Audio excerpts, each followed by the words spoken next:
महाविद्यालय के सभी से विनम्र अनुरोध है कि करतल ध्वनि सभी का स्वागत है।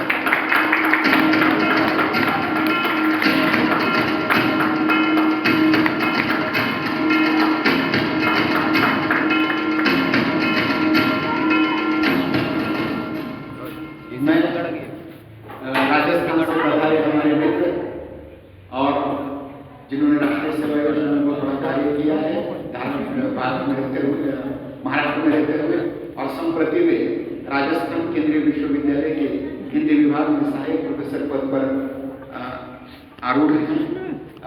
श्री प्राध्यापक श्री डॉक्टर गजानन सरवत जी से प्रार्थना करता हूँ कि वे ममता जी का स्वागत करें।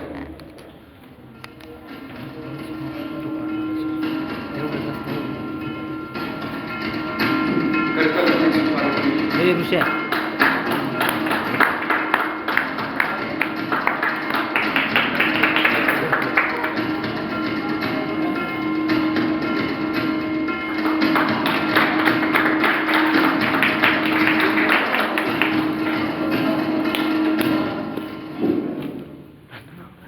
इसके उपरांत बिना किसी भूमिका के मैं आज ये इस सत्र जो प्रमुख वक्ता है डॉक्टर ममता जैन जी का परिचय आपके सम्मुख रखना चाहता हूं। और ये मेरा सौभाग्य है कि गत वर्ष भी मैंने एक ऑनलाइन संगोष्ठी में मैडम का परिचय करवाया था। हालांकि आज के नियुक्त जो सूत्र संचालक हैं उन्होंने किसी कारण से इनकार कर दिया और मैं अहोभाग्य मानता हूं कि इस महनीय व्यक्तित्व का आपके सामने दोबारा मैं परिचय करा दे रहा हूं। डॉक्टर जैन जी, जैसा कि मैंने पूर्व कहा था कि ये साइप्रस से पधारी हैं। आप जानते हैं साइप्रस एक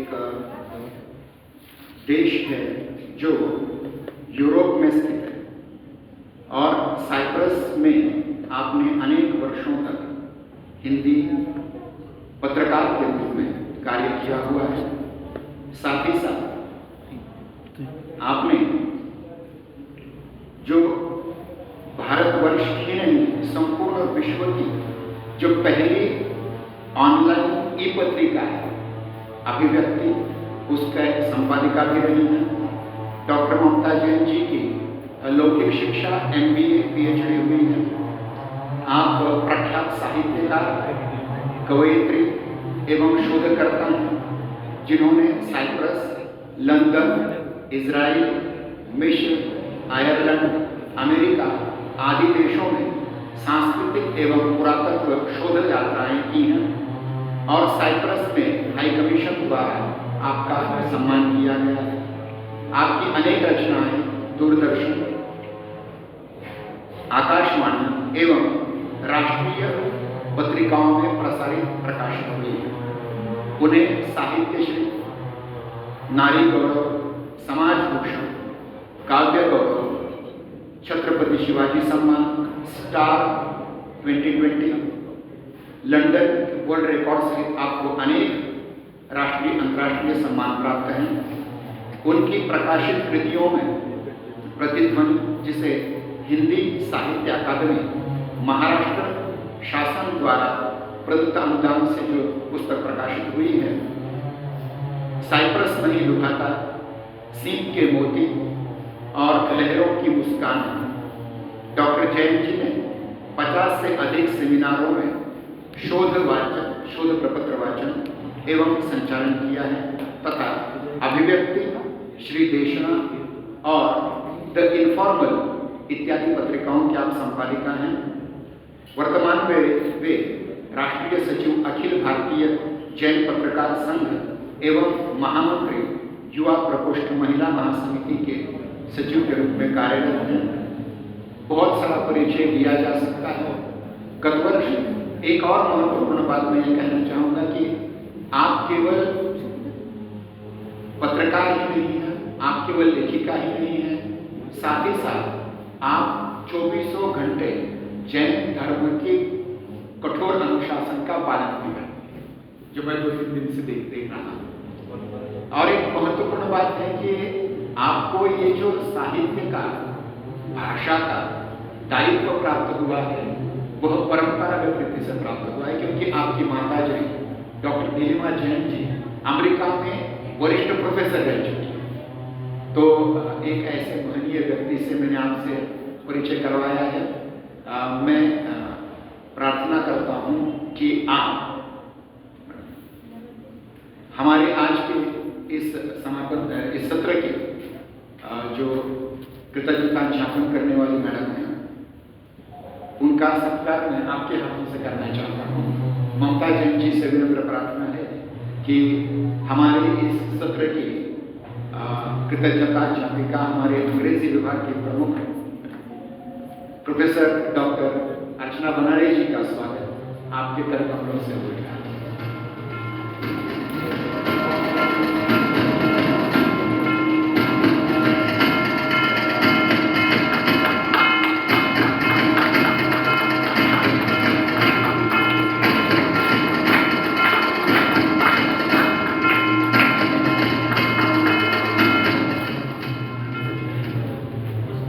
अर्चना जी से प्रार्थना है कि वे व्यासपीठ पर ही विराजमान होंगे।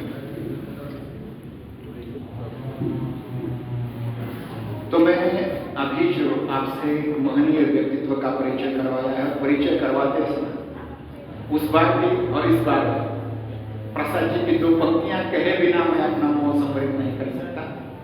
नारी तो केवल श्रद्धा हो, विश्वास रजत नग पगतल में, पीयूष स्रोत सी बहार और जीवन के सुंदर समतल में।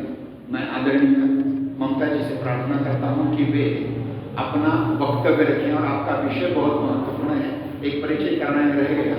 जब मैडम 2002 में साइप्रस में थी, तब अटल जी का साइप्रस की हिंदुस्तान ऐसे राजदूतावास में अटल जी का साक्षात्कार लेने का सौभाग्य उन्हें प्राप्त है। और वहाँ साइप्रस के वहाँ के दूरचित्रवाणी पर, दूरदर्शन पर उनका उसका प्रसारण भी हो चुका है। ऐसे महनीय व्यक्ति को मैं फिर से आमंत्रित करता हूँ, डॉक्टर ममता जैन जी।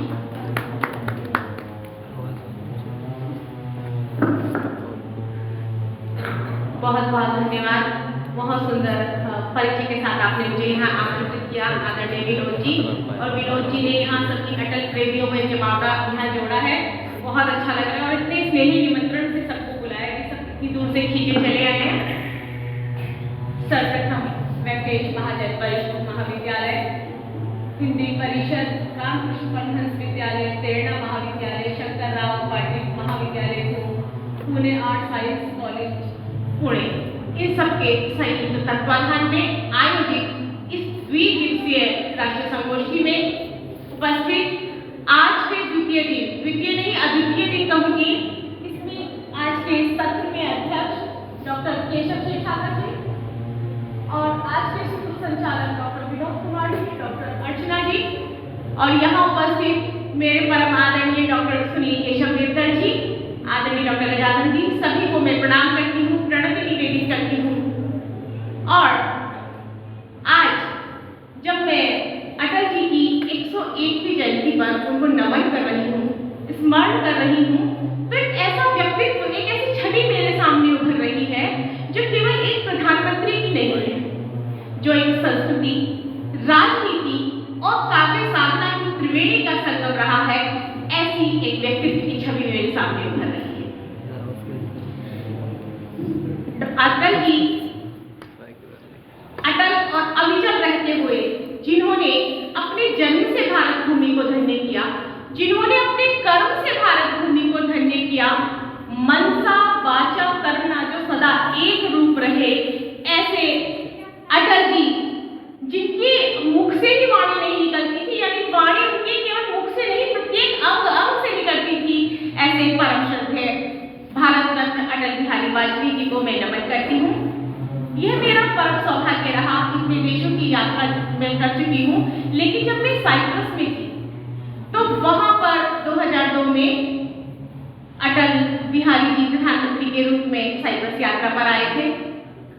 कौन भूल सकता है वो शुभ्र आनंद, वो दिव्य तेज, वो उन्नत ललाट, वो चिंतनशील गहरी भूरी आंखें, सफेद धोती पहने हुए, कुर्ता पहने हुए, खादी की जैकेट लिए हुए उस व्यक्तित्व को उस समय देखना एक ऐसा क्षण था जो सभी के मन मस्तिष्क में अंकित हो गया था।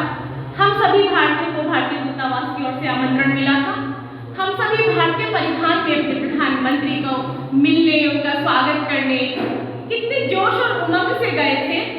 और सच में वो जो पल था वो किसी राजनेता को देखने का नहीं था, वो किसी युग दृष्टा को अनुभूत करने का इतिहास का साक्षी पल था।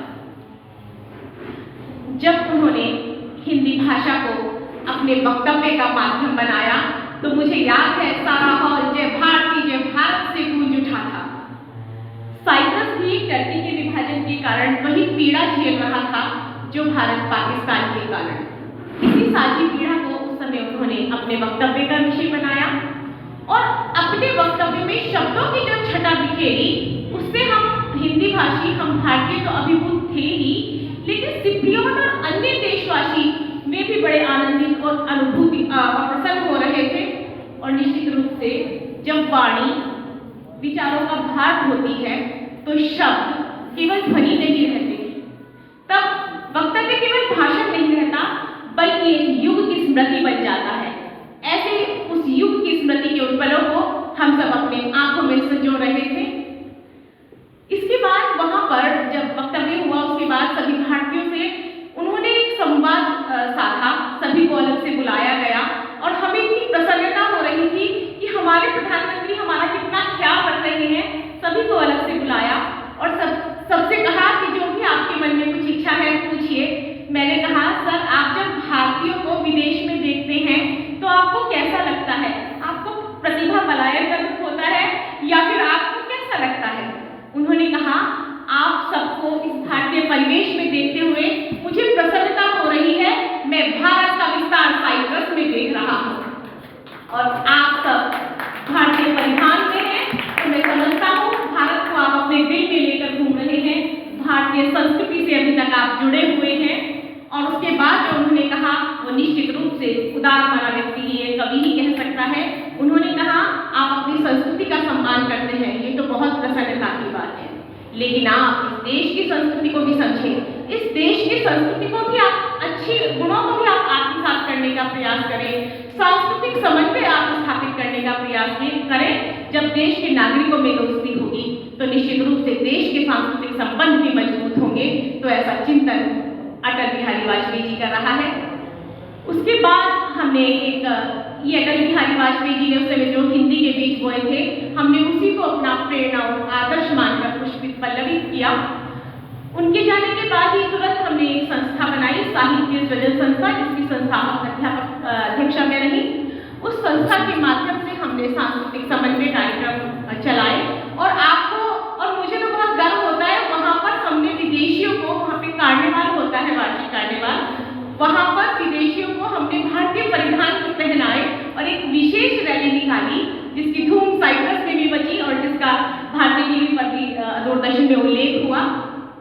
2003 में हमने वहाँ प्रथम ऑनलाइन पत्रिका अभिव्यक्ति का प्रारंभ किया जिसकी जिसकी संपादिका मैं रही। उस पत्रिका के माध्यम से सच में एक तो एक हिंदी का माहौल वहाँ पे बना और उस पत्रिका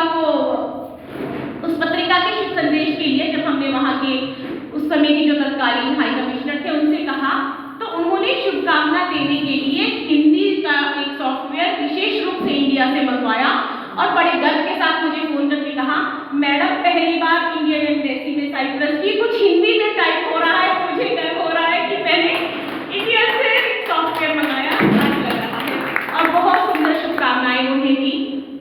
तो ये उस व्यक्तित्व का प्रभाव था। अगर मैं अपने शब्दों में कहूँ तो संस्कृति सुरभि के प्रहरी ने पश्चिम को पूर्व बना दिया। ये प्रभाव अटल बिहारी वाजपेयी जी का था। सन 1939 से उन्होंने अपने काव्य सृजन के सार्थक अनुष्ठान में अपनी आहुति देना प्रारंभ कर दिया था। 51 कविताओं का उनका प्रथम संग्रह है मेरी कविताएं, जिसका संपादन डॉक्टर चंद्रिका प्रसाद शर्मा जी ने किया था। वहां से जो उनका काव्य सरणी प्रवाहित हुई वो जेल में जाने के बाद भी अनवरत रही। कैदी कविराय की कुंडलियां, वो कुंडलियां नहीं थी, वो जो सांप कुंडली मारकर बैठे हुए थे ना, उनसे जूझते योद्धा का एक जय संकल्प था। उनकी वाणी में देश को जितनी दिशा दी, उनकी लेखनी ने भी उतनी ही दिशा दी। अटल बिहारी जी के अगर रचना संसार का मंथन करें तो उनसे जो नवनीत निकलेंगे, जो अमूल्य मोती निकलेंगे, जो रत्न निकलेंगे, वो निश्चित रूप से संग्रहणीय होंगे और निश्चित रूप से हमारे लिए प्रेरणा स्रोत बनेंगे। अटल बिहारी जी की सबसे विशेषता ये थी कि वो कठिन शब्दों का प्रयोग नहीं करते थे। ना उन्होंने संस्कृत में दुरूभाषा को अपनाया और ना ही अतिरंजित प्रतीकवाद को। वो सरल शब्दों के कवि थे। सरल शब्दों में गहन बात कहना उनकी विशेषता थी और यही कारण था एक बच्चा भी उनकी कविता को समझ लेता था और एक विद्वान भी उसमें अपना जीवन दर्शन ढूंढ लेता था। देखिए उनकी एक कविता, सच्चाई यह है कि केवल ऊंचाई ही काफी नहीं होती। सच्चाई यह है कि केवल ऊंचाई ही काफी नहीं होती, सबसे अलग थलग, परिवेश से पृथक, अपनों से कटाबटा, शून्य में अकेले बड़ा होना पहाड़ की महानता नहीं, मजबूरी है। ऊंचाई और गहराई में आकाश पाताल की दूरी है। क्या अद्भुत दर्शन, क्या अद्भुत चिंतन। और हम सब ऊंचाई पर पहुंचकर अगर देखें तो कितना ये सत्य दिखते हैं। एक दर्शन हमें उन्होंने दिया कि कहाँ ऊंचाई पर पहुंचकर सबसे हम अलग भी हो सकते हैं। तो ये दर्शन उनका था। राजनीति के शिल्पी, व्यक्तित्व के महामनीषी और हिंदी कविता के तेजस्वी सूर्य अटल बिहारी वाजपेयी जी, जिनकी कविता की हर पंक्ति में आग है, हर पंक्ति में तेज है, हर पंक्ति में दीपक की एक लो प्रज्वलित होती है। उनकी कविता मौत से ठन गई सभी ने सुनी होगी और कल से सत्र में सुनाई भी गई थी। वो एक कविता नहीं, एक साहित्य नहीं, बल्कि जीवन का महाकाव्य है। मृत्यु भी उसके आगे झुकती है, मृत्यु भी उसके आगे नतमस्तक होती है, जिसके भीतर जिजीविषा हो, जिसके भीतर जीने की ज्वाला प्रज्वलित रहती है। वे वास्तव में युग कवि थे। उनका स्वर भले ही विनम्र रहा हो, लेकिन उनका संदेश सदा क्रांतिकारी रहा। हार नहीं मानूंगा, रार नहीं ठानूंगा, ये पंक्तियां आज भी युवा पीढ़ी की प्रेरणा है, भारत का उत्साह है। अटल बिहारी जी उन विरले नेताओं में से थे जिनकी वाणी संसद में कविता बनकर गूंजती थी और मंच पर सशक्त विचार बनकर उभरती थी। ऐसे कवि जिनकी कविता में सत्ता और संवेदना में कभी विरोध नहीं रहा, बल्कि सहगामी मूल्य बनकर दोनों रही, और जहां राजनीतिक चेतना काव्यात्मक नैतिकता में रूपांतरित होती रही। ऐसे अटल जी किशोरावस्था में ही सबको बता देते हैं, मैं तो समाज की खाती हूँ, मैं तो समाज का हूँ सेवक। अपना लक्ष्य उन्होंने उसी समय निर्धारित कर लिया था और सारी जिंदगी उसी लक्ष्य पथ पर वो चले। अटल बिहारी जी का काव्य वैविधता लिए हुए हैं, बहुत विभिन्न रूप उनमें हैं, लेकिन उनका प्रमुख स्वर राष्ट्रीयता ही है। राष्ट्रीयता प्रत्येक वर्ण में, प्रत्येक पंक्ति में, सब में हमें राष्ट्रीयता का स्वर ही दिखता है।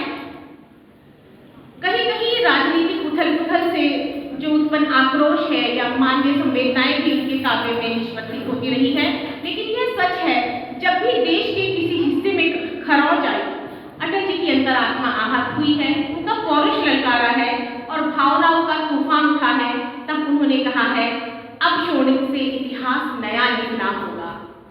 ये अटल बिहारी जी का हिंदी कविताओं को मैं कहूँगी योगदान है कि उन्होंने कविताओं को श्रृंगारित करके भी श्रृंगार का नहीं बल्कि अंगार का विषय बनाया। कविता अस्त्र शस्त्र हथियार कैसे बन सकती है, कोई सीखे तो अटल जी से सीखे। और इसीलिए उन्होंने राजनीति को कभी अमानवीय नहीं होने दिया, उन्होंने कविता को कभी पलायनवादी नहीं होने दिया, यह उनकी विशेषता है। और अटल बिहारी जी का सेंस ऑफ ह्यूमर भी बड़ा गजब का था। वो सबको ऐसे जवाब देते कि सबको लाजवाब कर देते, पूछने वाले को लाजवाब कर देते।